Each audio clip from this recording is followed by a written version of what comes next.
eletrônico. Queridos, nós estamos discorrendo aí o livro de Eclesiastes. Nós começamos desde quinta-feiras alternadas, como eu estou aqui numa quinta com vocês trazendo a palavra, e outra quinta o pastor Mar. Então nós estamos alternando, cada quinta um capítulo. E hoje nós estamos no capítulo 3 do livro de Eclesiastes. Se você puder já estar abrindo a sua Bíblia.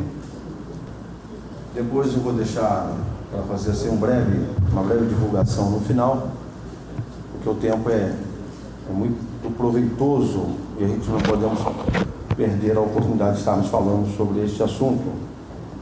Capítulo 3, número 3 de Eclesiastes. Todos sabem, já falamos outras vezes, que esse livro é mais aceito como escritor Salomão. É defendido pela maioria dos pesquisadores e teólogos. Então nós atribuímos a ele, também acreditamos ser ele o autor dessa carta muito significante, esse texto de sabedoria, de um homem que já na sua maturidade, na sua idade avançada, compartilha conosco experiências a partir do momento que ele fez a filtragem de tudo aquilo que ele viveu. E uma das coisas que ele está tratando aqui para a gente, que é muito importante hoje falar, é sobre o tempo determinado. Há um tempo determinado para todas as coisas. O título é: há para todas as coisas um tempo determinado por Deus.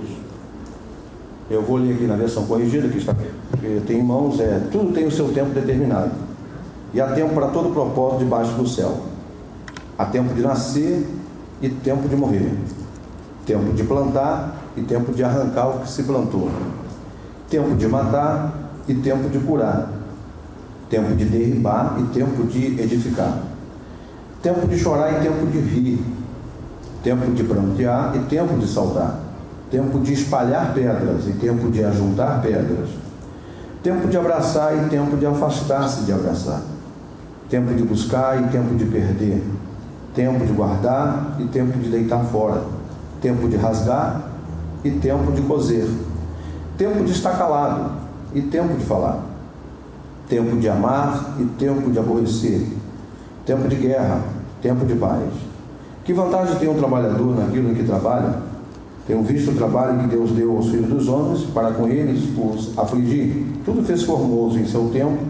Também pôs o mundo no coração deles, ou, em outras versões, a eternidade no coração dele, sem que o homem possa descobrir a obra que Deus fez, desde o princípio até o fim. Já tenho conhecido que não há coisa melhor para eles do que alegrarem-se e fazerem bem na sua vida. E também que todo homem coma e beba e goze do bem de todo o seu trabalho. Isto é um dom de Deus. Eu sei que tudo quanto Deus faz durará eternamente. Nada se lhe deve acrescentar e nada se lhe deve tirar. E isto faz Deus para que haja temor diante dele. O que é, já foi. E o que há de ser, também já foi. E Deus pede conta do que passou. Vi mais debaixo do sol, no lugar do juízo, impiedade, e no lugar da justiça, impiedade ainda.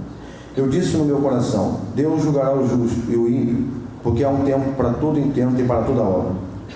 Disse eu no meu coração: isso é por causa dos filhos dos homens, para que Deus possa prová-los e eles possam ver que são em si mesmos como os animais.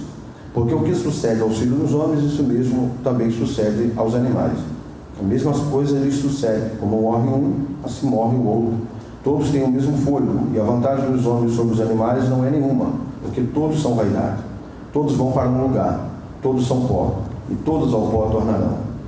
Quem adverte que o fôlego dos filhos dos homens sobe para cima, e que o fôlego dos animais desce para baixo da terra? Assim que tenho visto que não há coisa melhor do que alegrar-se o homem nas suas obras, porque essa é a sua porção, porque quem o fará voltar para ver o que será depois dele? Queridos, é interessante que esse texto ele apresenta para a gente aqui 28 formas de experiências, e elas são divididas em 14 experiências positivas e 14 experiências negativas. A gente vem logo na introdução até o verso 8, onde ele vai narrando aqui essa diferença, né? Essa distinção, e um aponta para o lado positivo da nossa experiência e o outro aponta o lado negativo da nossa experiência. Todos nós vivemos e todos nós vamos viver esta fase. Não há ninguém aqui que esteja imune ou que esteja livre de viver esta fase, salvo o arrebatamento, se nós estivermos aqui participando ainda em vida, e estaremos livres então da experiência amarga, que é a experiência da morte. Entretanto, é importante a gente estar atento que o comentarista, o grande sábio, ele fala sobre essas experiências, elas parecem que se contrapõem, parece que elas estão entrando aqui numa referência de reflexão para a gente, e é de fato uma profunda reflexão para todos nós, que diz o texto logo de cara: Deus determinou o tempo. Ninguém determina o tempo, ninguém determina os fatos como vão acontecer. Há uma corrente evangélica que ensina as pessoas a determinar as coisas, mas nós sabemos que determinações apenas emanam de Deus. É Ele que determina o tempo, é Ele que determina os fatos, é Ele que determinou como as coisas hão de ser. Ninguém vai poder mudar isso. Por mais que nós sejamos estratégicos, por mais que nós planejemos a nossa vida, por mais que nós possamos às vezes organizar bem tudo que vamos viver, fazer, sejamos pessoas econômicas, equilibradas nas nossas decisões, mas o texto é muito claro: tudo está determinado o seu tempo, tudo. E já começa dizendo: tudo tem o seu tempo determinado, e há tempo para todo propósito debaixo do céu. Quando esse texto fala debaixo do céu, e você vai encontrar muito em Eclesiastes as coisas que acontecem debaixo do sol, debaixo do céu, está falando daqui da terra, está falando das coisas que foram determinadas aqui. Todos nós que estamos debaixo do céu, todos nós que estamos debaixo desse controle da natureza, nós estamos debaixo de uma lei que está determinada por Deus. Ninguém vai poder mudar isso, já tenho dito. Então Deus determinou o tempo para todas as coisas. Deus já deixou claro que ninguém sabe sequer o prazo, ninguém conhece sequer a quantidade de anos, a quantidade de meses, a quantidade de dias que o espera. Todos nós fazemos previsões, todos nós programamos a nossa vida, todos nós vivemos a nossa vida e muitas vezes vivemos sempre preocupados com o amanhã. O grande problema de nós não estarmos vivendo uma vida de qualidade no hoje é essa obsessão pelo amanhã. E já é uma recomendação do próprio Senhor Jesus que não vos preocupeis com o amanhã, porque o amanhã cuidará de si mesmo, basta cada dia o seu mal. O mal de amanhã já existe, independente que você esteja lá. O mal de amanhã já nos espera. O que nós precisamos estar preparados é para o dia de hoje. Já disse um pregador que nós precisamos estar enfrentando o leão de hoje, o urso de hoje, nós precisamos estar enfrentando o Golias de hoje, porque se já atravessamos a fase do urso ou do leão, talvez o que nos espera hoje é o urso, o que nos espera amanhã pode ser o Golias, mas eu não tenho que estar preocupado com o Golias de amanhã. Eu preciso estar enfrentando o meu leão, o meu urso de hoje, porque eu só estarei pronto e preparado para a adversidade de amanhã, para o desafio de amanhã, se eu for próprio, se eu tratar com sabedoria, se eu for como o salmista diz no Salmo 90, ensina-nos a contar os nossos dias de tal maneira que eu encontre um coração sábio. E a única forma de eu encontrar um coração sábio é eu saber viver o dia de hoje, é saber olhar a vida como Salomão, saber perceber detalhes, ser sensível a cada evento, ser sensível a cada momento. Por isso o texto está dizendo: há tempo para tudo. E é óbvio que há tempo de nascer. O tempo de nascer chegou para todos nós, passamos por esta fase do tempo de nascer, e nós sabemos que esta é uma fase que faz parte, é necessária. Ninguém pode viver se não nascer, ninguém pode ter a sua existência se não nascer. Então o nascimento ele é um divisor de águas. Já disse um psicólogo muito renomado que Deus, na sua sabedoria, Ele não nos dotou de nenhum tipo de lembrança dessa fase da transição, da hora do parto, porque o trauma seria muito forte, muito grande. A marca, porque você está numa zona de aconchego, você está numa zona tranquila, você está sem um ambiente onde você não tem luz, você está num lugar protegido, silencioso para você, o mínimo que consegue ouvir é o ruído do som da sua mãe. Tudo aquilo que você está vivendo ali é uma zona de proteção.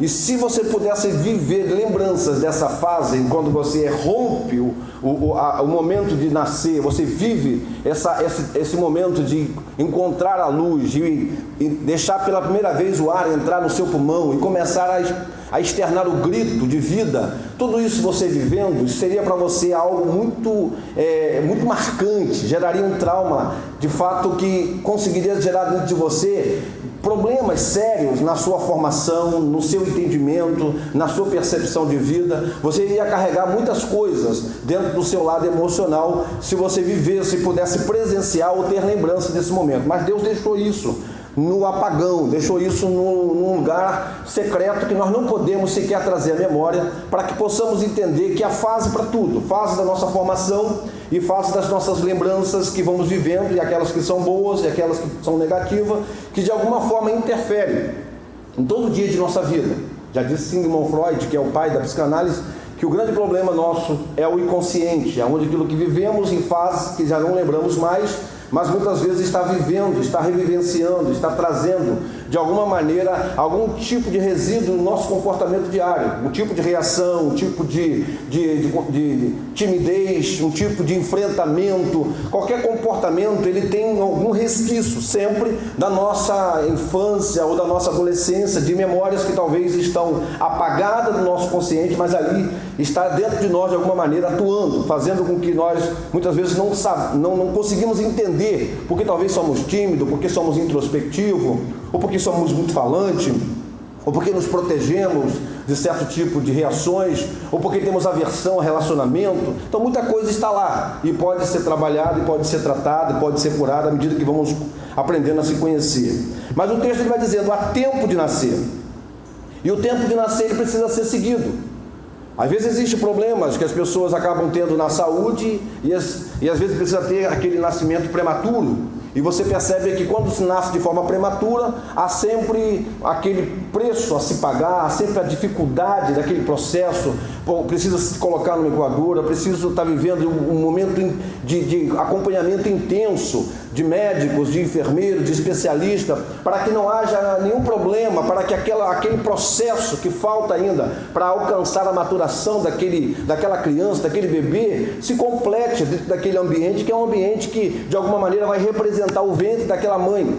E você percebe que tudo isso vai falando de quantas coisas, quando se antecipa, às vezes, e revela para a gente o tipo de desafios que acabam sendo enfrentados quando não se vê o tempo, não se obedece o tempo, não se analisa o tempo, ou quando a gente percebe que o tempo foi agredido por alguma razão.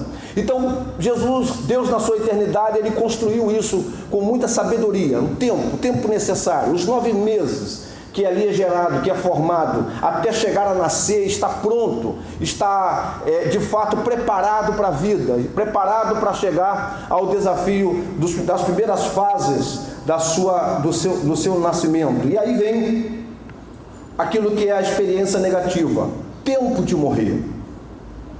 Como eu já disse, ninguém aqui sabe o prazo. Todos nós, difícil falar isso, mas todos nós temos prazo de validade, todos nós. A gente vai ao mercado, a um comércio, e a gente chega ali e procura um produto. Eu tenho esse hábito, eu acredito que você também.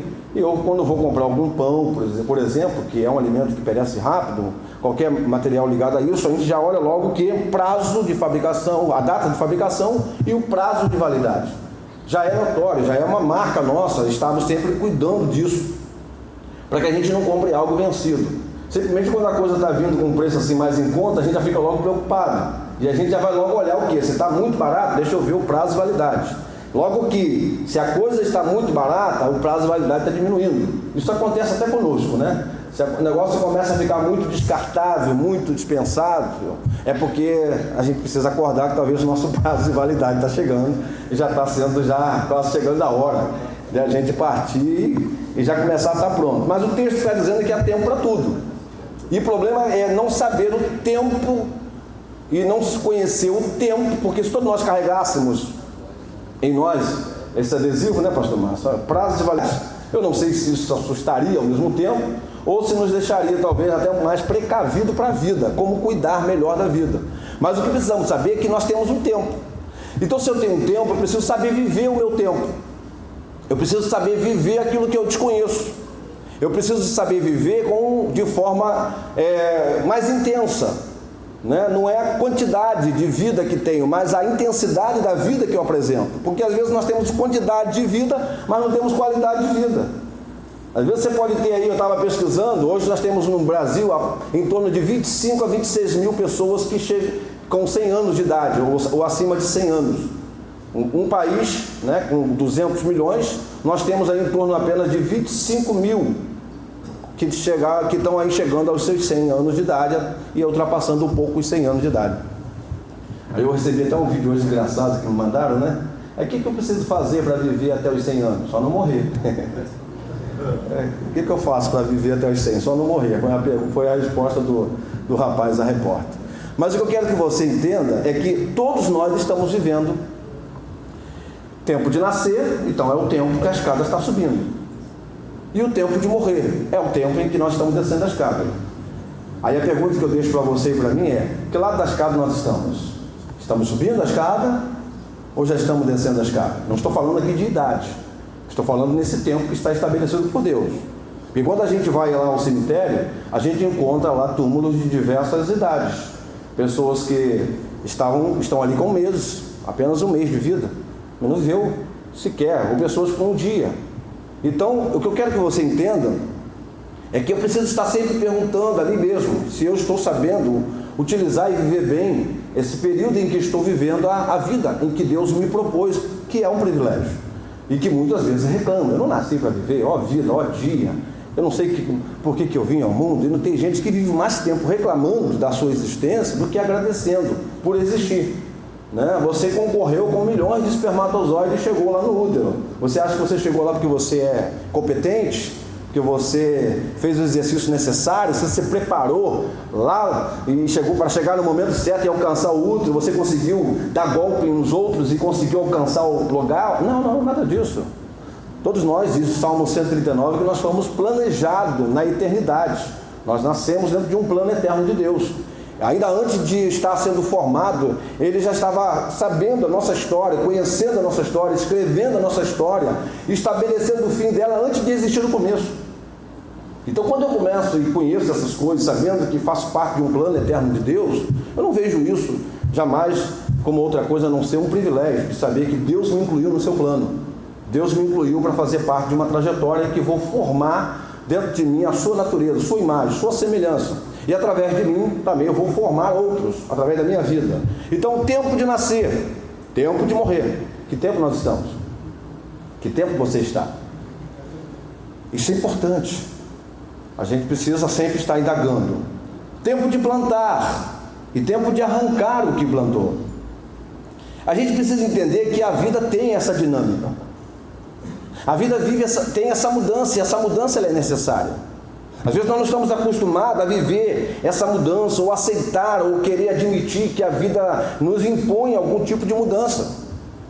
E a mudança, ela tem que acontecer. Se não acontece a mudança, se você vai vivendo a vida inteira sempre do mesmo jeito, pensando da mesma forma, isso é nanismo espiritual, isso é nanismo. Você não gerou maturação, você não cresceu, você não desenvolveu. Você ficou a vida inteira, é aquele adolescente com 40 anos ainda lá jogando seu videogame. É aquela pessoa que ainda dá trabalho, ainda tem que estar dando as mesmas instruções, advertindo ainda as mesmas coisas, chamando atenção ainda para tomar uma posição, para tomar uma atitude, para se tocar para a vida, porque a vida lhe convida a sair dessa zona, a vida lhe convida a enfrentar, a crescer, a desenvolver. Eu sempre costumo dizer que nós passamos muito tempo sendo meninos e meninas de Deus, quando já deveríamos ser homens e mulheres de Deus. E o escritor chama a atenção disso, que nós já deveríamos estar na nossa mesa comendo algo mais sólido, mais concreto. E a gente ainda necessita de leite, a gente ainda necessita de coisas que falam da nossa imaturidade, da nossa infantilidade, daquilo que ainda não concebemos uma oportunidade de crescer, ou melhor, não aproveitamos a oportunidade para crescer e sair dessa limitação que muitas vezes é pelo próprio conforto que nos sentimos de estar ali. Então, você sabe que se plantou algo, você precisa estar preparado para saber que não pode ficar a vida inteira ali. Chega uma hora que você precisa arrancar aquilo que plantou. Chega uma hora que aquilo vai estar tirando a vida da terra, aquilo vai estar simplesmente tirando os nutrientes de forma desnecessária, aquilo já não está tendo mais proveito. Por quê? Porque você plantou apenas para usufruir a beleza de algo que você plantou para colher, e você agora está com pena, está com dó.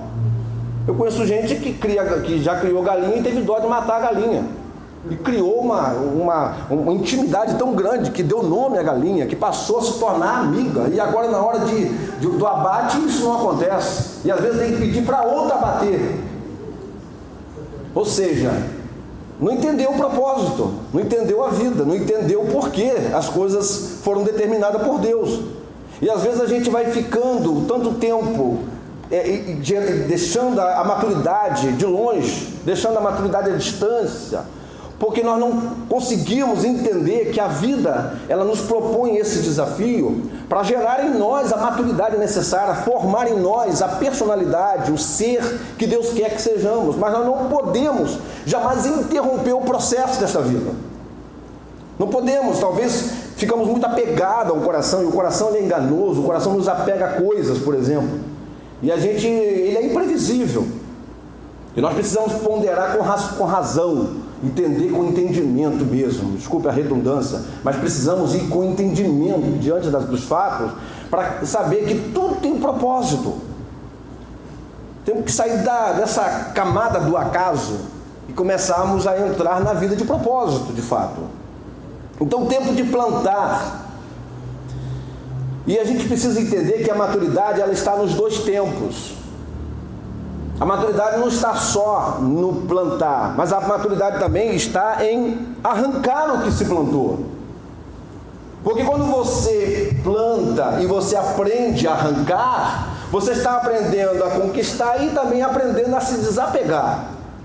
Agora, se você é uma pessoa que só sabe ganhar, só sabe conquistar, só sabe plantar, você só sabe acumular coisas, e você não sabe desapegar de coisas, você vai sendo uma pessoa que vai crescendo, mas apenas vai desenvolvendo em tamanho, mas não desenvolve em maturidade, em entendimento.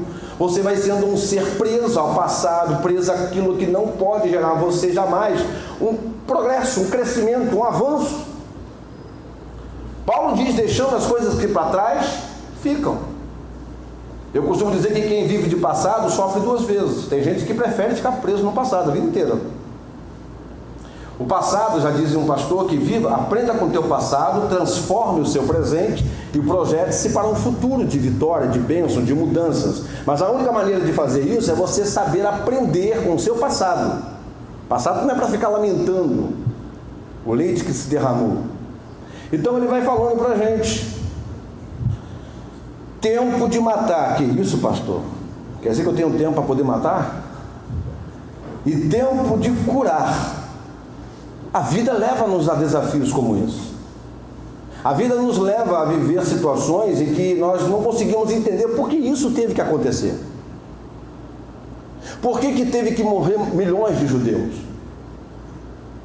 Por que teve que ter a primeira, segunda e agora a iminência de repente de uma terceira guerra? Por que homens morrem? Por que há genocídio? Por que há tantos homicídios, agora feminicídio? Por que há chacinas? A vida, ela vai mostrando para a gente que ela tem esse divisor, ela tem um lado que são oposições, tem um lado de saber que entender que todas essas coisas, como eu acabei de falar aqui, os dois tempos da vida, os dois lados da vida, eles precisam ser lidos pela ótica da realidade em que estamos vivendo, da vida que existe diante de nós, que ela não é um paraíso, que ela não é uma utopia, eu estou vivendo uma fantasia, eu estou imune disso, essas coisas não me acontecerão, essas coisas não virão sobre mim, e não é isso que a Bíblia nos revela, não é isso que a Bíblia nos apresenta. Pelo contrário, Jesus disse: no mundo tereis aflições, mas tende bom ânimo, vocês nunca morrerão, sim ou não? Tende bom ânimo, vocês nunca ficarão doentes, sim ou não? Tem de bom ânimo, vocês nunca ficarão desempregados, sim ou não? Não, em nenhum momento Jesus está dizendo isso. Ele está dizendo: tem de bom ânimo, porque eu, Jesus, eu venci Agora, o mundo que ele venceu foi um mundo que ele não teve fome? Ele viveu essas experiências para dizer que venceu. Ele viveu o ódio para dizer que venceu. Ele viveu a morte para dizer que venceu. Ninguém pode dizer que venceu porque não participou, porque não experimentou, porque não viveu. Alguém tem que dizer que venceu porque viveu aquilo. Vocês estão entendendo o que eu estou falando? Sim ou não, irmãos? Sim. Porque se a gente acha que o nosso Deus é um Deus que vai nos poupar de tudo nessa vida, e aí vamos dizer, olha, eu venci o mundo. Venceu o quê? Se você não lutou nesse mundo, se você não renunciou coisas, se você não abriu mão de coisas, se você não negou coisas, se você não teve que ter momentos em que teve vontade, desejos perversos, desejos de matar, desejos... Que isso, pastor? Ué? Será que eu sou o único que já desejei matar alguém? Olha que vontade de matar esse cara. Então acho que sou eu que vou dobrar o joelho aqui. Vocês orem por mim, irmão, por favor. Tempo, nós vivemos tempo, irmão. Todos nós vivemos esse desafio. Agora a gente precisa admitir isso. Temos que parar. Perdoe-me, eu não estou aqui jamais querendo usar a palavra como ofensa. Nós temos que parar de ser hipócritas e ficar negando aquilo que é realidade em nós. Ficar negando sentimentos que estão sempre presentes dentro da gente. Primeiro eu preciso admitir. Ai, que vontade já tive de te matar, meu irmão. Mas, não vou falar isso para ele, lógico. Mas eu tenho que falar comigo. Jesus, que vontade que eu já tive. Lógico que eu nunca ia fazer isso. Mas o meu ego já me levou muitas vezes a não ser controlado pelo meu super ego. Pode dizer assim. Eu tive que me controlar. Mas que eu tive vontade de falar algumas verdades, eu já tive vontade de falar. Porque a Bíblia diz que aquele que odeia o seu irmão é o quê? É homicida. Só em odiar alguém você está cometendo homicídio. Quantas pessoas você já não cometeu homicídio na vida, irmãos? Pensa aí. Agora vai ressuscitando eles em nome de Jesus. Você taca de volta a vida, Jesus, essas pessoas. E a única maneira de fazer isso, irmãos, é começar a pedir a Deus, Senhor, dai-me do seu amor. Faça nascer, faça viver de fato, para que eu possa dizer, assim como Cristo, eu sou mais do que vencedor. Porque Ele venceu. Então há tempo para isso, irmão, tempo de matar. A gente precisa entender que essas coisas, tempo de matar na vida, quer dizer que eu preciso viver todas essas emoções, elas são necessárias. Não, isso não pode, isso é lógico que não combina com o nascido de novo. Mas não quer dizer que porque você nasceu de novo, você morreu para todo pecado. Você nasceu e você está vivendo esse processo de contínuo, todo dia, processo constante. Todo dia você está vivendo esse desafio. E tempo de curar. Tempo de curar, assim como foi feito feridas, também há o tempo de curar as feridas. Assim como existiu o tempo de você sentir ódio de alguém, agora você precisa viver o tempo da maturidade, de curar aquilo que foi o ódio. Você precisa agora ter o desafio de enfrentar aquilo que parecia difícil de ser enfrentado, porque isso faz você crescer a imagem e a semelhança dele. É duro você ter que encarar pessoas e dizer, olha, eu já te odiei, eu já não fui com a tua cara. Quando eu olhei para você pela primeira vez, falei assim, nossa, essa irmã é metida. Esse irmão é insuportável. Eu nem sei, nunca conheci, nunca cheguei a falar com ele, mas eu não gosto do jeito dele. Aí precisa agora ver o que? O tempo de cura. Vocês estão entendendo o que eu estou falando aqui, querido? Há tempo. Deus está dizendo para a gente que Ele permitiu tempo para tudo. A gente precisa viver essas emoções. A gente não pode ser apenas o mocinho, o bom mocinho a vida inteira. Eu nasci bom mocinho a vida inteira, eu sou bom mocinho a vida inteira e nunca vivi ódio, nunca vivi rancor, nunca vivi sentimento de inveja, nunca tive dor no cotovelo, nunca tive isso, nunca tive aquilo. Que é isso, irmão? Você já está no céu, não sabia? Pelo amor de Deus. Agora a gente precisa entender que isso não é uma discrepância, mas isso é necessário, esses dois lados. Todos nós precisamos ter essa experiência. Eu não estou dizendo você procurar agora a experiência negativa, não, irmão. Estou dizendo que você precisa agora entender e começar a contentar com esse processo da experiência negativa que você está vivendo. Entendendo que esse processo da experiência negativa ele não é permanente. Ele é apenas um período de transição para que você alcance agora a fase de que a virtude de Cristo de fato se manifeste em você.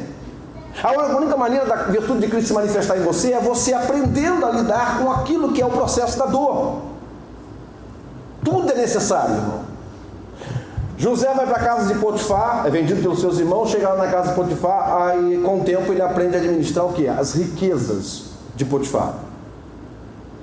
Aí está tudo bem, está bem resolvido ali dentro, o cara manda em tudo, é o administrador praticamente geral, acima dele só o dono mesmo, e ele está mandando em tudo.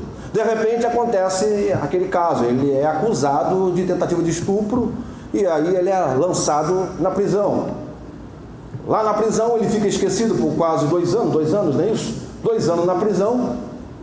E agora, aquele José que aprendeu a administrar riqueza, vai para a prisão e agora ele aprende a administrar o quê? Escassez. Porque ali agora não é o pão com abundância, não é água com abundância, nada com abundância, é tudo com escassez. Então ele tem que aprender agora a administrar o quê? O pouco, para não faltar alimento. E ele começa a ser uma pessoa bem resolvida ali dentro também. Um homem que aprendeu a lidar com riquezas e um homem que aprendeu a lidar com escassez. Para que Deus estava preparando ele? Vocês conhecem a história de José.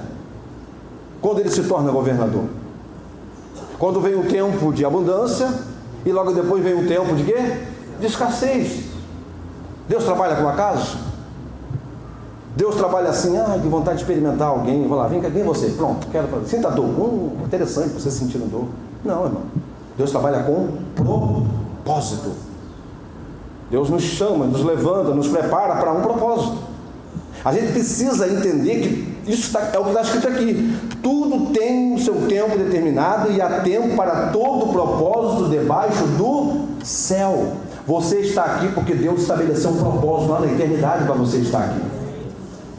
E você vai caminhar para esse propósito. Pastor, mas eu não sei pregar. Eu não estou falando de ser pregador. Eu não sei cantar, não estou falando de ser cantor. Propósito é você exercer aquilo que você está percebendo, que é a vocação de Deus em você, aonde você está. Porque o grande problema nosso é que nós espiritualizamos funções apenas dentro desse ambiente. E ser espiritual é você contemplar aquilo que Deus de fato está fazendo em você e viver isso de maneira intensa. Se você é um professor e você faz isso com galhardia, faz isso com intrepidez, faz isso com amor, faz isso com paixão, você se dedica como se a Deus estivesse servindo, o que você está fazendo? Você está sendo espiritual.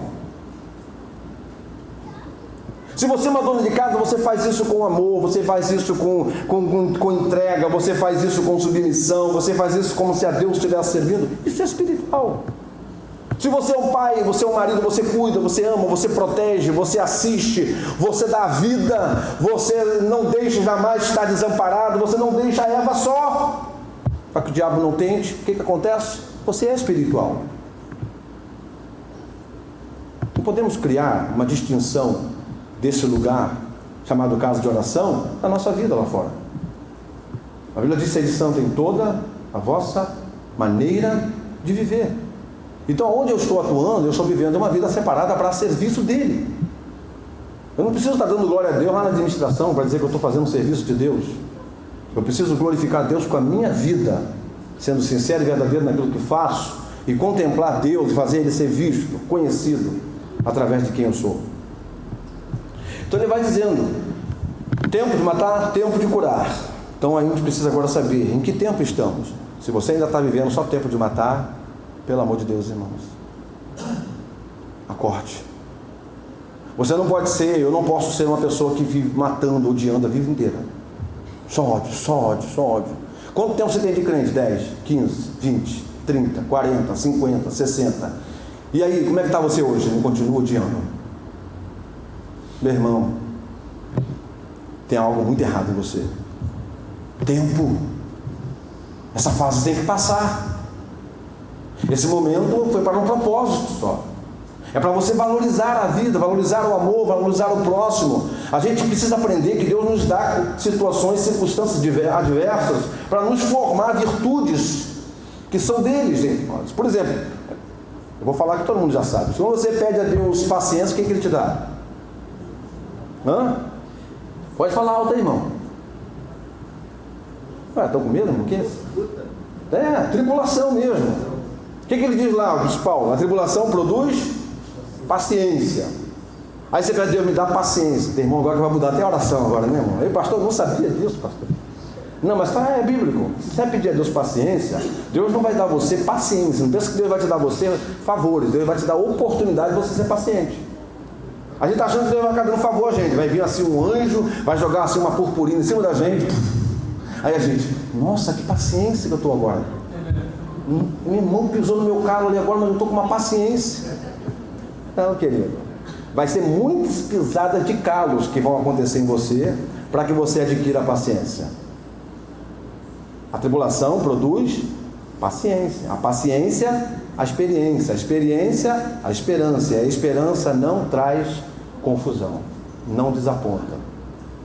Uma pessoa experimentada, ela não é confusa no final.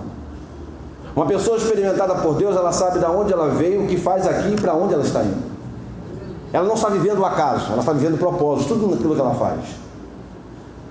Tem momentos de que aborrece? Tem, mano. Lembra que eu falei aqui, aborrecimento faz parte da vida. O que a gente não pode deixar o sol se pôr. Resolve logo. Já disse Paulo, né? Ireis. Quem é que não se ira de vez em quando? No trânsito, né? Uma fechada lá, quem dirige. Seu abençoado, né? Crente é assim, né? Crente que está irado, ele fala outras coisas. Mas esse comportamento já está refletindo você lá atrás ainda, irmão. Né? Você tem que lembrar que você só mudou o vocabulário, mas a ação ainda é a mesma. Então você precisa pedir a Deus, me ajuda, né? A Bíblia diz, ireis, mas não pequeis. Não deixe o sol se pôr sobre a sua ira. O que quer dizer isso? Não deixe a noite passar. Resolva o problema. Pega o telefone, liga. Irmão, perdoa. Principalmente marido e mulher, né? Que eu nunca vi, não é o lugar, é o ambiente mais intenso, né? E precisa ver dormir junto. Aí eles fazem tudo para nem se encostar. A cama parece que fica, né? A mulher fica mais forte, já reparou? O armário bate mais forte, a porta, os talheres, tudo isso. Estava gravando aqui agora. Tudo fica mais forte. Mas a gente precisa aprender a lidar com isso, com essa experiência. E a Bíblia vai ensinando para a gente. Tempo de derribar e tempo de edificar. Tempo para tudo, querido. Nós estamos aqui, nós estamos hoje, acredito eu, se olharmos a história, eu tenho várias fotos antigas de Araruama, mas se olharmos a história desse terreno, nós estamos hoje aqui em cima de uma outra obra. Se você começar a andar pela cidade de Araruama, você começar a dar uma volta e levantar as fotos antigas, você vai perceber ali que havia outras edificações ali que já não existem mais, elas foram derrubadas. Elas foram edificadas naquele tempo, mas elas não servem mais para este tempo. E elas foram derrubadas e outras foram erguidas. Obras estão sendo construídas em cima de outras obras. Há tempo para tudo. O que a gente não pode é ficar preso ao passado. Lembra que eu tenho falado sobre isso? Tem gente que fica presa ao passado. Quinquilharia dentro de casa. Presa a coisas antigas. Não estou dizendo aqueles que gostam de coisas de antiguidade, é diferente.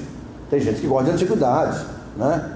Ou vintage, gosta de guardar para manter ali um ambiente, mas que remonta algumas coisas dentro dele, que leva ele que ele é muito ligado à história, muito ligado a fatos, então a casos. Mas tem gente que fica preso a passados, e esses passados que precisavam ser rompidos. Às vezes são coisas pequenas na vida que a gente não consegue lidar. A gente às vezes fica preso à roupa, fica preso a coisas que deveriam estar ali. Ninguém mexe. Quando a gente coloca algo na mão de Deus, irmãos, a gente não vai morrer aquilo no armário, não vai ficar no guarda-roupa. Mas quando a gente coloca, me perdoe o que eu vou lhe dizer aqui, mas quando a gente tem a fragilidade de colocar isso na mão do inimigo, ninguém toca, nem a gente, fica lá a vida inteira. Tudo que você coloca na mão de Jesus, ele compartilha. Pega aqui, pô, já reparte, já vai mandando multiplicar e mandando compartilhar. Mas tudo que você coloca naquilo que é o egoísmo, aquilo que é só para você, pensando apenas no seu bem, no seu conforto, na sua saudade, nem mesmo você consegue mais tocar. E às vezes você fica com coisas antigas lá. Não, pastor, mas é a lembrança. Irmãos, a gente precisa aprender a viver o tempo. Lembra que eu falei? Tempo de nascer e tempo de morrer. Eu tenho boas recordações do meu saudoso pai, me ensinou nos caminhos do Senhor, nasci no Evangelho, ele foi meu pastor. Eu tenho boas recordações do primogênito da nossa casa também, que Deus recolheu, que está descansando no Senhor. Mas eu não posso ficar guardando aquilo que muitas vezes pode permanecer ou que deve ser rompido,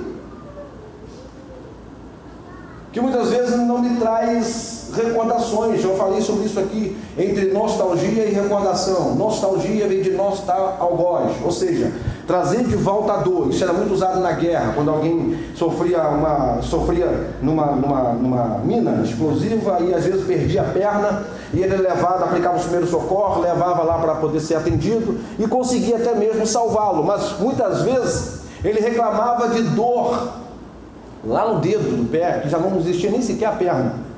E os médicos identificaram esse tipo de comportamento como nostalgos, ou seja, volta a dor, mas uma dor de algo que já não existe. E recordação é recordar, vem o prefixo re fala de repetir algo, e recórdia fala de coração. Quando fala de recordar, é trazer de volta ao coração. E a gente só traz de volta ao coração aquilo que faz bem. E aquilo que gera dor ou nostalgia, isso não deve estar fazendo parte da nossa vida, porque isso não vai trazer bem-estar, isso não vai trazer conforto. Eu posso ter boas lembranças, e tenho boas lembranças do meu pai, tenho boas lembranças do meu irmão, mas eu não posso viver e manter um ambiente que já não existe mais. Eu tenho que aprender a entender um tempo determinado. Eu tenho que aprender a aceitar isso, porque isso me amadurece. É isso que me desenvolve a imagem de Deus, é isso que me faz a semelhança deles, é isso que me faz compreender os fatores que foram determinados por Ele. Quando eu entendo isso, quando eu concordo com isso, quando eu me amadureço para isso, eu vou de fato agora refletir Ele para aqueles que me conhecem, aqueles que ainda não o conhecem, para que eles vivenciem também essa virtude, essa experiência e percebam o quanto é bom romper as fases da vida e aprender com elas. Entende o que eu falo, irmãos? Amém.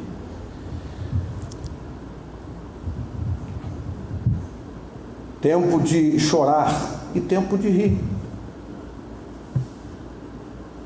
A gente precisa saber separar o tempo e saber entender que precisa. O choro faz parte da vida. Chorar não é fraqueza. Eu sou de uma geração que se quando alguém chorava no velório, chegava às vezes aqueles pastores assim mais rígidos: irmão, que é isso, irmão? Está no céu. Vamos parar com esse negócio, irmão. E sempre tinha aquelas irmãs, né? Que dava aqueles gritos desesperados, né? Aí eles vão: solta tua esposa aí, irmão. Não pode, isso é escândalo. Que isso, irmão? Quem ensinou isso? Os sentimentos foram dados para ser expressados de acordo com o momento. José chorou 30 dias a morte do seu pai. Ele propôs chorar 30 dias. Eu me propus 30 dias de luto pela morte do meu pai. Na época, o presidente da convenção, o pastor Abner, ele até, um dia eu estava conversando com ele e tal, na rua, ele falou comigo, está conversando de Madureira, ele falou comigo: pastor, tira lá aquele luto lá, tira, já está bom. Eu falei assim: não, 30 dias. Eu não estava preocupado, respeito ele e todo o trabalho dele, mas eu não estava preocupado com a opinião dele. Eu estava preocupado com o que eu propus. Eu quis chorar 30 dias. Eu me propus chorar 30 dias. Mas agora a vida continua. Eu não posso ficar preso. Agora, o que a gente precisa entender é que há fase para tudo. A vida de um pastor é uma vida de conflito o tempo todo. Muitas vezes de manhã ele está lá fazendo um velório e à noite ele está fazendo um aniversário de 15 anos. Ele não pode chegar no velório com cara de aniversário. E nem pode chegar no aniversário com cara de velório. Ele tem que saber separar as coisas.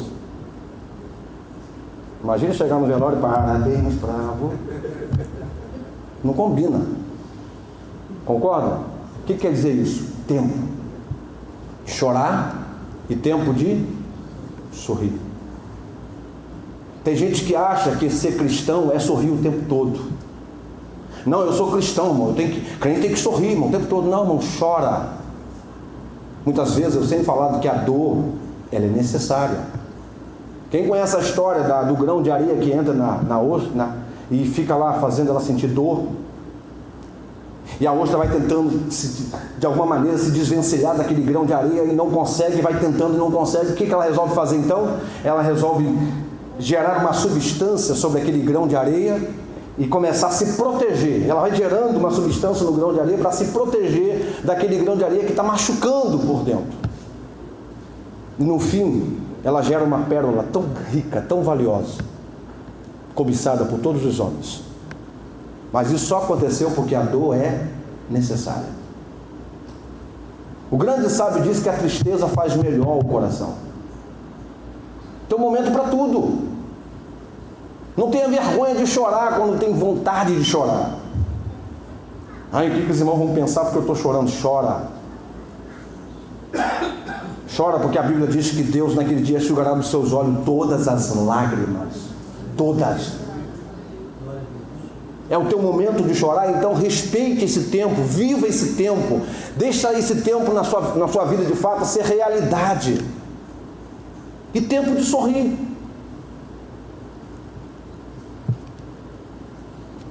Tem gente que não sabe nem sorrir. Sorria, irmão. Nem que seja para mostrar a gengiva, mas sorria. A gente quando sorri, já diz os estudiosos, né, que conhecem a anatomia humana, quando você está sorrindo, você está economizando mais músculo do que quando você está contraindo a sua face. Então, se você não quer sorrir por alegria, sorria para economizar músculo pelo menos. Sorria. Ah, pastor, o senhor não conhece a minha vida. Olha, irmão, tempo. Se você não souber viver um tempo, e você for passar a vida inteira só com amargura na alma, só sendo ranzinza, só sendo aquela pessoa que não quer saber de sorrir, porque a vida foi violenta para você, você não está sabendo administrar o tempo, você não está sabendo amadurecer com o tempo, você não está sabendo romper o tempo. Tempo de chorar, tempo de sorrir. Que tempo você está vivendo? Conheci um pastor que dizia que o cristão ele tem momentos de alegria, que ele passa a vida inteira triste, mas ele só tem momentos. Essa foi a conclusão que ele tirou. O sábio aqui está entendendo, já na velhice, que há tempo para tudo. E eu quero reviver esse tempo. Tem dia que eu estou triste? Normal. Não estou brincando. O fato de ser pastor não me torna imune às adversidades da vida e aos sentimentos que ela me propõe. Mas eu preciso. E quando eu aprendo a viver isso, eu estou amadurecendo. Eu estou conseguindo de fato deixar expressar a minha natureza. Tempo de plantear e tempo de saltar. Há tempo em que você planteia, planto, em que você fica para baixo mesmo, em que você, hoje estamos vivendo uma época, agora as pessoas estão amadurecendo, já estão rompendo um pouco esse preconceito, mas já viveu-se tanto tempo, uma época que se falava de crente em depressão, já espiritualizava logo o problema, não podia falar de depressão na vida de crente. Mas graças a Deus que a maturidade tem alcançado a vida de muitos pastores, muita liderança, muitos cristãos, e tem se descoberto muitos problemas de saúde que são origens da depressão, que levam à depressão. E quando a gente vai passando a se conhecer e conhecer a vontade e percebendo a verdade de Deus, a gente vai sabendo romper todos esses períodos da nossa vida. Então há tempo de plantear, tempo de saltar, tempo de espalhar pedras e tempo de ajuntar pedras. Há tempo em que você espalha, há tempo em que você distribui, há tempo em que você compartilha, há tempo em que você é generoso e há tempo em que você contém. Já teve aquela ocasião em que alguém chega para você e fala alguma coisa, te pede alguma coisa e teu coração fecha? Fala assim, olha, tá difícil, não sei porque não estou conseguindo liberar alguma coisa para essa pessoa. Tempo. Talvez pela maturidade, pelas decepções, talvez pelas mentiras. Você foi aprendendo a viver fases na sua vida. Você foi aprendendo a distinguir melhor, discernir melhor os espíritos, conhecer melhor as intenções das pessoas. Talvez antes da sua imaturidade você só espalhava, mas agora você está contendo, juntando. Isso não quer dizer que você ficou ranzinza, muquirana, avarento. Não, prudente. Porque como você vai querer abençoar quem Deus amaldiçoa? Como você vai querer estender a mão para poder gerar talvez oportunidade para quem Deus está fechando a porta? Então aí quando você discerne de Deus as coisas, você sabe que tem coisas que você não pode se meter. Você já percebe que tem coisas que você não pode se envolver. Porque é Deus que está tratando. E você faz parte desse processo, desse experimento, da obra. E quando você alcança essa maturidade, você vai distinguindo. Você vai percebendo o momento, vai percebendo ocasiões. Tempo de buscar, tempo de perder. Tem tempo que você está ali buscando, está batendo, está insistindo. Agora tem hora que você precisa o quê? Desistir. O grande problema de muitos de nós é que a gente insiste, mas a gente não sabe também entender que tem momentos que a melhor oportunidade é desistir. Lembra que eu falei uma vez aqui? É melhor uma porta fechada por Deus do que uma porta aberta pelo diabo. Às vezes você está insistindo numa porta que não é Deus que está abrindo para você. E aí você só vai perceber depois que a bênção de Deus não acrescenta dor. E aquilo está te acrescentando dor. De vez em quando eu digo a algumas pessoas, não confunda teimosia com persistência. Não estou persistindo no meu alvo. Não, isso é teimosia. Você está sendo teimoso ou teimosa. Tem hora que eu preciso desistir. Já bateu 1 ano, 2 anos, 10, 5 anos, 10 anos você está batendo ali. Para. Muda. As lágrimas talvez estão te tomando tanto que você não consegue enxergar adiante. Você só consegue enxergar naquilo que está perto. E às vezes a oportunidade de ver o que está mais distante, eu não estou aqui ensinando a você a naufragar na fé, a desistir na fé. Eu estou falando a você para distinguir o que está te gerando aquela dor que não é necessária para você, aquilo que está gerando mais problema dentro da sua vida, no seu relacionamento, aquilo que está gerando tempestade, está criando turbulência para você. Isso não vem de Deus. A bênção de Deus enriquece e não acrescenta dor.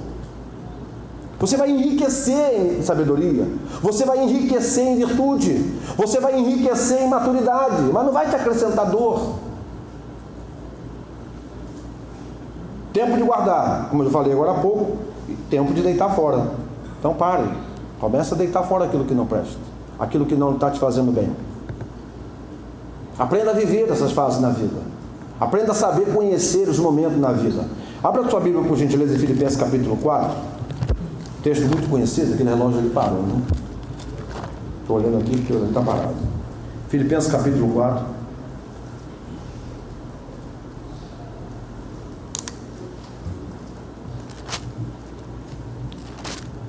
A partir do verso 11, olha o que diz o grande apóstolo Paulo. Não digo isto como por necessidade, porque já aprendi. Veja bem, já aprendi. Esse é o processo, irmãos. Filipenses capítulo 4. Não digo isto como por necessidade, porque já aprendi. Você não pode viver a vida por necessidade. A vida precisa ser um aprendizado. Você não pode dizer isso porque você necessita dizer isso para alcançar aquilo. Não, isso tem que ser um aprendizado. Você não faz o que é bom, como já disse alguma vez, para ficar bom. Você faz o que é bom porque é bom. Fazer para ficar bom, isso é apenas trabalhando com oportunismo. Isso é relacionando com Deus à base de barganha. Vou fazer o que é certo para ver se fica melhor para mim. Não é assim que é meu relacionamento. É porque eu, de fato, isso se tornou em mim um aprendizado. De fato, eu amadureci. Não faço isso para alcançar aquilo, isso não é por necessidade. Então ele diz assim, não digo isso como por necessidade, porque já aprendi a contentar-me com o que tenho. Olha que coisa linda, irmão. Imagina quando a gente chegar a esse nível, hein? Sei estar abatido. Lembra que eu falei? Tempo de tristeza, tempo de prantear, tempo de chorar. Sei estar abatido, sei também ter abundância. Em toda maneira, em todas as coisas estou instruído, tanto a ter fartura, como a ter fome. tanto a ter abundância como a padecer necessidade. Posso todas as coisas naquele que me fortalece. Viver uma vida de contentamento. De vez em quando eu faço referência a isso. Não confunda alegria com contente. Você pode às vezes não estar alegre, mas estar contente. Contentamento.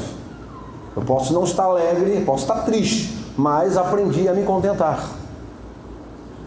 Sei viver as fases. Estou aprendendo, aprendi, alcancei, atingi as fases da minha vida. Bom, eu queria poder ir adiante, mas o tempo passou rápido demais. Já são 3 minutos para as 9. Que Deus possa continuar ministrando aqui no coração de vocês.